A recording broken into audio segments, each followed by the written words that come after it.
Hola, me llamo Nadia, soy otra de las profes de Dieto.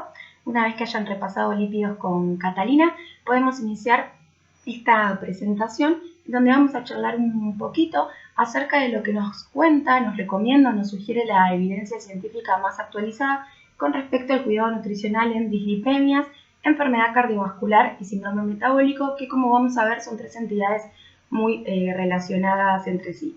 Esperamos que les resulte amena esta presentación y el que así quiera damos un tiempito para que se preparen el mate y arrancamos. Tengo el mate listo y arranco este repaso de lo que es el concepto de dislipemias. Las dislipemias las podemos definir como la alteración cual o cuantitativa en las diversas familias de lipoproteínas plasmáticas, y las dislipemias se pueden clasificar por su etiología en primarias o secundarias. Las primarias son las que se deben a errores congénitos y las secundarias son las que se deben a una alimentación inadecuada, algún tipo de fármaco, por darles un ejemplo, anticonceptivos, o alguna patología subyacente, como para darles un ejemplo, una hepatopatía. Y también se clasifican por la fracción lipídica aumentada en hipercolesterolemia, que es cuando se aumenta el colesterol total en sangre, hipertrigliceridemia, que es cuando se aumentan los triglicéridos en sangre, y dislipemia mixta, que es cuando se produce un aumento del colesterol total y de triglicéridos en sangre de manera concomitante. Hay que tratar las dislipemias debido a su relación con la enfermedad cardiovascular aterosclerótica, que son la primera causa de muerte a nivel mundial, y se relacionan con la enfermedad cardiovascular los aumentos de LDL colesterol, o comúnmente llamado colesterol malo, de triglicéridos, de colesterol no HDL, de ApoB y de lipoproteína A, todas fracciones que aumentan el riesgo de enfermedad cardiovascular aterosclerótica, y también se relacionan con enfermedad cardiovascular aterosclerótica la disminución del HDL colesterol, o comúnmente llamado colesterol bueno. Con ese fin, el tratamiento de las dislipemias va a ser dietético y también puede ser farmacológico. Con respecto a los objetivos que perseguimos con el tratamiento de las dislipemias, podemos definir objetivo primario y objetivo secundario. El objetivo primario es reducir el colesterol LDL con el fin de prevenir las enfermedades cardiovasculares. Se sabe que cuanto a menor colesterol LDL tengamos en sangre, menor es el riesgo de enfermedad cardiovascular, y perseguir como objetivo secundario el descenso o la disminución del colesterol no HDL y de ApoB.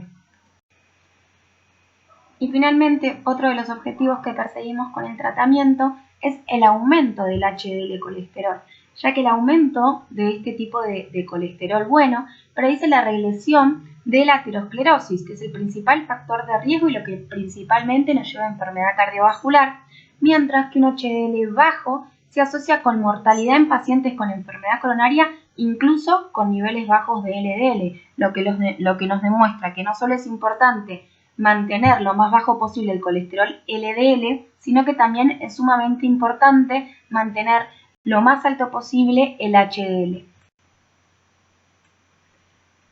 Ya conocimos qué nos cuentan las guías acerca del tratamiento de las dislipemias, por qué hay que tratarlas, cuáles son los objetivos. Ahora pasamos a determinar metas en función del riesgo cardiovascular. ¿Qué significa esto? Vamos a desenredar un poco los términos. El riesgo cardiovascular lo va a determinar el médico. ¿De qué manera? De manera individual. Para eso los médicos cuentan con diferentes calculadoras o diferentes instrumentos. En este caso les dejamos el ejemplo del SCORE, que tal vez es el más utilizado en Argentina, que tiene en cuenta esas variables que están detalladas en la diapo. Que hay que saber que todas estas calculadoras son inexactas y que el médico lo que hace es poner el resultado de esas calculadoras en un contexto clínico, ya que hay muchos modificadores del riesgo que también tienen en cuenta. Entonces, es el médico quien determina si la persona que tiene enfrente es una persona que tiene muy alto riesgo cardiovascular, moderado riesgo cardiovascular o bajo riesgo cardiovascular. De la misma manera que determina de forma individual el riesgo cardiovascular, también va a determinar de manera personalizada o individual la meta. ¿Sí? ¿Por qué? Porque lo que se ha visto es que la respuesta del colesterol LDL a los diferentes tratamientos, ya sea farmacológico o dietético, resulta súper individual, por lo que la meta va a ser personalizada. Finalmente, dejarles como mensaje que las guías plantean que las metas en función del riesgo cardiovascular, que ahora las vamos a ver, son parte de una estrategia integral de disminución del riesgo cardiovascular. Hay otros puntos que se consideran, y reducir el colesterol LDL, si bien es algo, no es todo para la prevención de enfermedad cardiovascular, por lo que tengan en cuenta que lo que le vamos a plantear en las siguientes 2 diapos son recomendaciones, solo eso, y resulta fundamental en la práctica profesional individualizar, contextualizar y personalizar esas metas de riesgo cardiovascular. Con respecto a estas metas, hay algunas cositas que nos interesa que sepan. Por un lado, que si bien en función del riesgo, si es muy alto, moderado o bajo riesgo, las metas de LDL colesterol van a ser distintas, hay una premisa que es fundamental considerar, y que es que cuanto menos o más bajo sea el valor de colesterol LDL, mejor, porque menor riesgo cardiovascular vamos a tener. Y si bien lejos estamos de querer de que ustedes se aprendan de memoria esta tabla, sí nos parece que hay un punto que es muy importante y que hay que resaltar para tenerlo en cuenta como profesionales de la salud, de que existen grupos de personas que tienen más riesgo cardiovascular que otras, y creo que es fundamental reconocerlas para poder implementar una intervención adecuada. ¿Cuáles son estas personas que tienen mayor riesgo cardiovascular que otras? Bueno, son aquellas que en su antecedente personal han presentado una enfermedad cardiovascular, un infarto agudo del miocardio, angina inestable o estable, algún procedimiento de revascularización coronaria, un cateterismo o un bypass, aquellos que han padecido un accidente cerebrovascular, un accidente isquémico transitorio o un edema agudo de pulmón. También aquellas personas con diabetes mellitus tienen mayor riesgo cardiovascular, aquellas que presentan enfermedad renal crónica, aquellas personas que tienen hipercolesterolemia familiar con enfermedad cardiovascular prematura o con algún otro factor de riesgo principal, que ahora veremos cuáles son, y también aquellas personas con puntuación de score mayor o igual a 5 para el riesgo a 10 años de enfermedad cardiovascular mortal.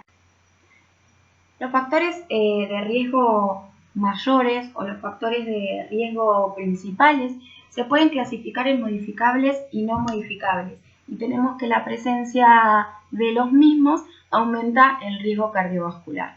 Dentro de los no modificables tenemos la edad de 45 años o más en hombres y de 55 años o más en mujeres.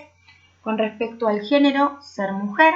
Y con respecto a los antecedentes familiares de enfermedad cardiovascular, tenemos que confiere más riesgo si tenemos un familiar de primer grado con enfermedad coronaria antes de los 55 en hombres y antes de los 65 en mujeres.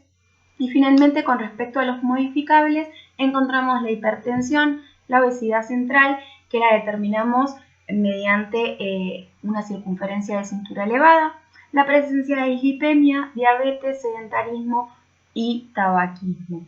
¿Y por qué estos factores de riesgo se llaman factores de riesgo mayores? Porque se ha visto que existe una asociación muy fuerte e independiente con la enfermedad cardiovascular, y resultan principalmente los factores de riesgo modificables muy frecuentes en la población. Como para cerrar el tema, es importante que les quede el concepto de que las metas de colesterol LDL se darán en función del riesgo cardiovascular, teniendo en cuenta la premisa que cuanto menos es ese valor, menor es el riesgo cardiovascular. Y con respecto al HDL colesterol y los triglicéridos, si bien hasta la fecha no se determinó un objetivo específico, desde la cátedra lo que tratamos de priorizar es que estos triglicéridos idealmente estén por debajo de 150 y el colesterol bueno o el HDL colesterol sea mayor o igual a 40 miligramos por decilitro en hombre y mayor o igual a 50 miligramos por decilitro en mujer.